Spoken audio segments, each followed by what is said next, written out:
Wow. Welcome back, guys. So we have a lot to talk about in this week's tournament video, which is good because I love finding out about the interesting histories behind some tables, and World Cup Soccer 94 has a lot of history behind it.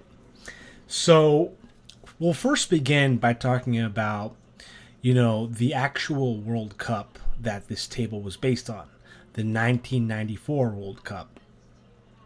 And I thought that would be the best way to start this video because this isn't so much an original theme. It's still kind of based on an actual event in history, right? So the 1994 World Cup was the 15th World Cup, and it was hosted by the United States across 9 different venues and cities, which is why you have the 9 cities on the table that you have to visit. So as I begin to explain a little bit of the history behind the actual event, kind of think about how it relates to the mechanics and the rule set for the table. So what I found interesting in my research when I was reading about the World Cup was that the host nation, the U.S., the sport of soccer wasn't as popular back then.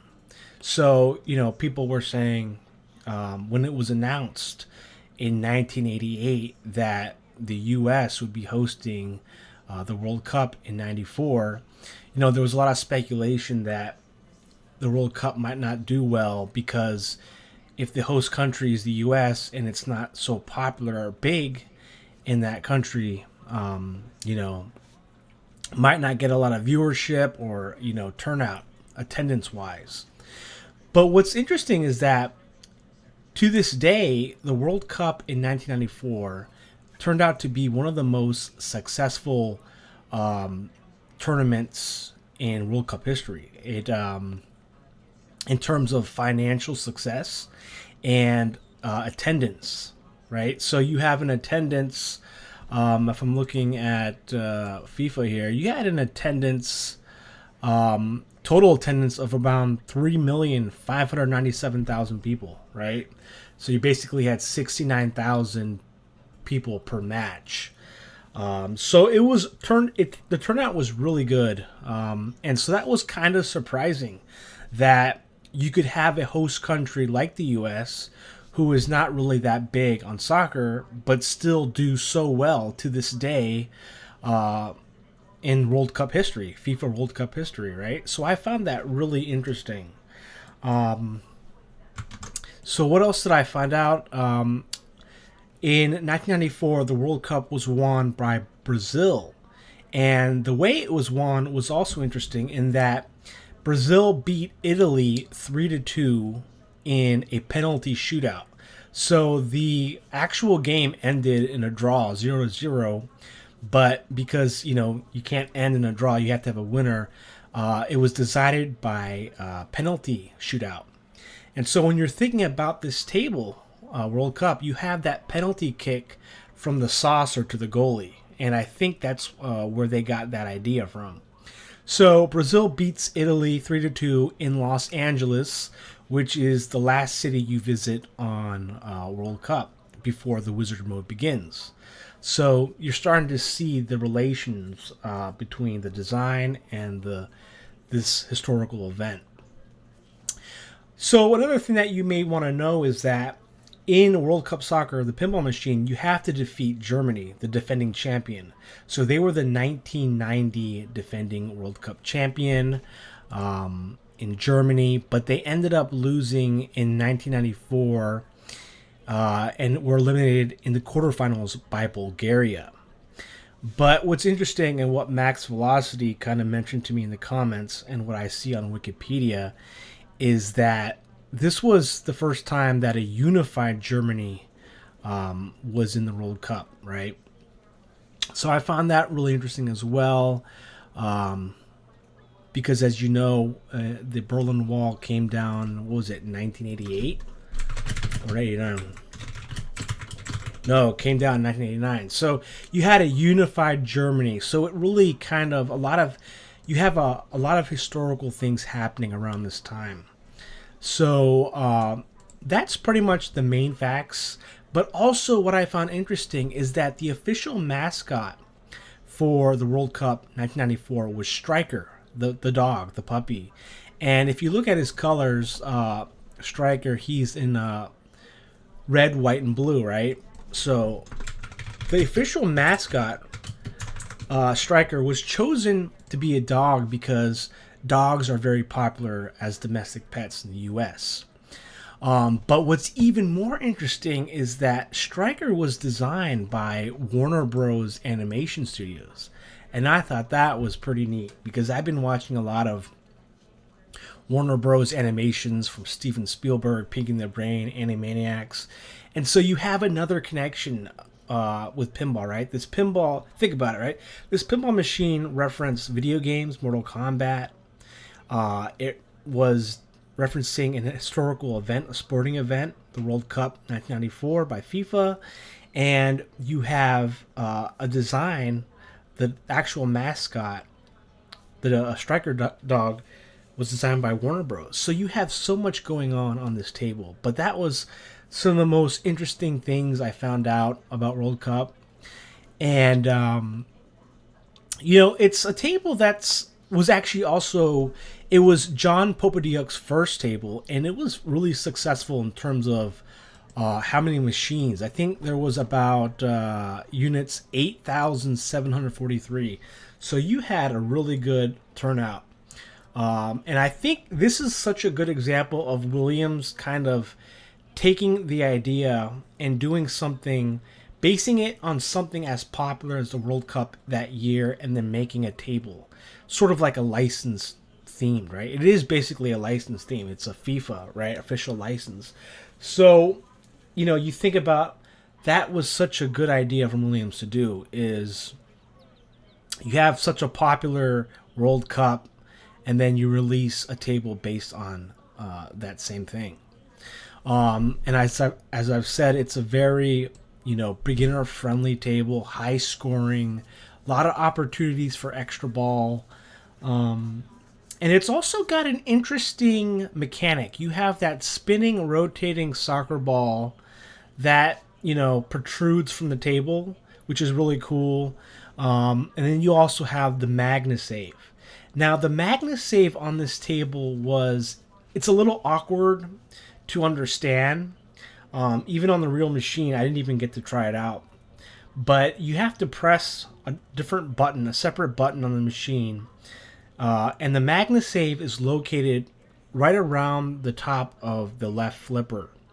And so the way it works is you have a magnet that's supposed to save the ball from straight down the middle drains. So you press the button. You don't want to hold on to it. At least this is how it works in FX, is you press the button and then the ball will, stay in place by the magnet, held by the magnet, and then you can cradle the ball with the left flipper.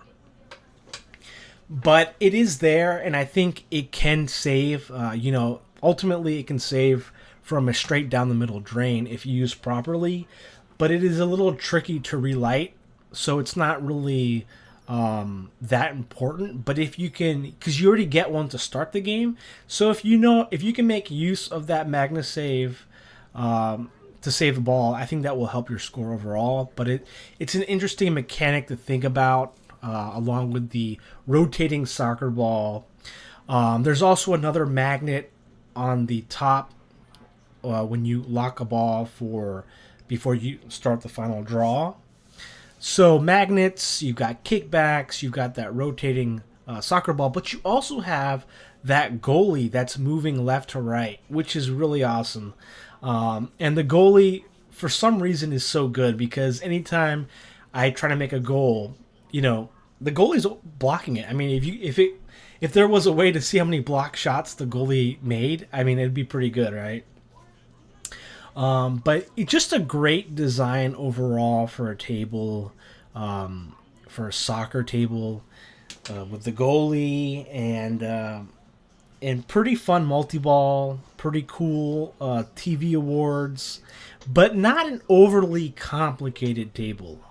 The wizard mode is very attainable, very easy to do. You've got a choice between two different types of wizard modes.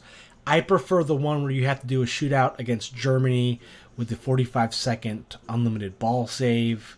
But you can also get to wizard mode by defeating Germany through defeating each country during multi-ball, which is a little harder to do because to relight to advance to the next country, you have to shoot either ramp, which can be tough when you're juggling multi-balls, right? But it's pretty much also a straightforward game. There's nothing really too complicated about it. Very satisfying when you can make a goal. But I will say this. It's a kind of game that kind of feels repetitive after a while. You just kind of feel like you're doing the same thing, that your objective is the same because you're always wanting to score the goal, right? And I guess that is the point of soccer. But I'm thinking that maybe there's something else that they could have done to kind of make it less repetitive. And I think that once you reach the wizard mode and you beat the wizard mode, either one, I think this table sort of loses that quality, right? Because it just sort of goes on, right? After you complete the wizard mode, the game sort of resets. But I enjoyed it this week. I really had a great time, exploring it. This was the first time I actually understood the table, understood how the wizard mode worked, got to it, defeated Germany, which was pretty fun, and yeah. Let's see, what else do I have in my notes here? We already talked about the goalie. And I wrote down in my notes as well that, what makes... talking specifically about wizard mode is that I think wizard modes are really cool to have on pinball machines. But when you defeat the wizard mode in any table, it sort of feels like you defeated the table or you completed the table. But I think where pinball kind of saves itself is that you have tournaments and leaderboards, and that's where, the replayability of pinball comes back, right? Is when you can, have these tournaments online or these local tournaments where it's not just about simply getting to wizard mode. It's about competing against other people for a better score, right? So I pretty much talked about everything I wanted to say. And we've been doing a lot of Williams tables, and we only have 3 Williams tables left that we have to do in the One Ball Challenge. So we have Fishtails, we got Swords of Fury, and we have Safecracker. And that will complete all the Williams tables. So we're pretty much moving through them all, and then we'll go into the original tables. But Safecracker, we've had tournaments on, but we've never had a one-ball challenge in it. I think we've had Classic and 5-minute. So in case any of you are wondering if you think we've done it before, we haven't. But this week, we're going to be doing a one-ball on Fishtails. I think Fishtails is always a great table. And I think it will be a little harder this week because you only have 10 attempts. Fishtails is a very high-scoring table as well, like World Cup. But with one ball and 10 attempts, it's definitely not as easy as your standard. So that will be for this week. And let's take a look at the scores here. So we had a great turnout here. 32 people, 33 people. First place, Gapvik with 3,325,000 points. Congratulations to you, Gapvik. I think Gapvik was having like a shootout with Pomor 73 because he, I think, was in first for a while, but I think Gapvik pulled ahead. But very close scores there. And if you look at the all-time, which we'll do right now, let's look at the all-time here. Where's all-time? So we're going to World Cup leaderboard. So you go to all-time for one ball, right? So Gapvik would easily be in third, right? So congratulations to you, Gapvik, for that score, putting you in third. Yeah, I mean, it's just, I wish that these scores counted for the tournament because they should, right? I mean, I don't understand why they couldn't, right? So let's go back to this tournament here. So congratulations to you, Gapvic, for that score of 3 billion, basically placing you at third in the all-time. In second place, we have Pomor73. I've seen Pomor's name before. Also a very good score, which would put him in third place or fourth behind Gapvic in the all-time with 3,262,000,000. Third place, we have Marcelino Terzo with 1,614,000. So great top three there. And fourth place, my arch nemesis, King Balchi 100. He recently reached level 100. And so I'm going to do a little sing for him. A song by a man named Cliff Richard, Sir Cliff Richard. And from his song called Congratulations. So congratulations, Balchi. Congratulations and jubilations. I think that's good for now. But congratulations to Balchi for reaching level 100. Singing is not my day job, but I just wanted to do that. So I came underneath Balchi in fifth place with 1,156,000,000. I wanted to beat Balchi's score, but you know, he reached level 100, so I had to let him have it, right? So going down the list, reading names that I'm familiar with, we have 8th place Dave 950 with 1 billion. Jabba in 10th with 985 million, very close to 1 billion. Jabba right now has a tournament going on World Cup as well, so you can join that. Just find his name in the list. Going down the list here, we have 12th place Bad Jack with 867 million. Krobs in 15th place with 670 million. Congratulations to Krobs. We have my friend 17th place Urko 1945 with 647 million as well. Underneath him, we have Fabled Scarab 79 with 623 million. Below Fabled Scarab, UTD 4000 with 608 million. And below UTD, we have Pinball FX Fan, our resident Australian, with 440 million points. Little Uniha, 391 million points, aka Geronimo in game. My friend from Germany. Going down the list here, Robozon, 218 million in 27th. And that's pretty much everyone. We have a couple level 100s here. Look at that. So congratulations to everyone who participated. We have a level 100 UTD, level 100 Fabled Scarab, so I need to start getting my levels up. I'm on level 50 now. I'm on the same level as Gapvic, but King Balchi, level 100. So this week will be a closed tournament on Fishtails. Let's see here. I'm enjoying Williams. I love the tournament we had just now in World Cup. It'll be a private tournament. It's going to be a one ball, realistic, 10 attempts, 6 days as usual. 6 days, 10 attempts, unlimited players. On ball, private. So what is today? It is the 29th, right? I believe it's the 29th. Let me see. Is it the 29th today?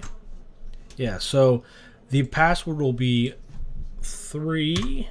Oops, let me get in this. 329. Wait, oh my gosh. Some bug here. So it's 329 25. 329.25. All right, let's go here. And then you have the ID, which will be listed in the description. You got 10 attempts, 5 days. Password again is 329.25. Let's go. I'll use one attempt here. All right. Going fishing. This table never gets old. Like, no matter how many times you play it, it's just a fun table. Oh, come on. I gotta remember, though, this is a one ball. There's no extra ball.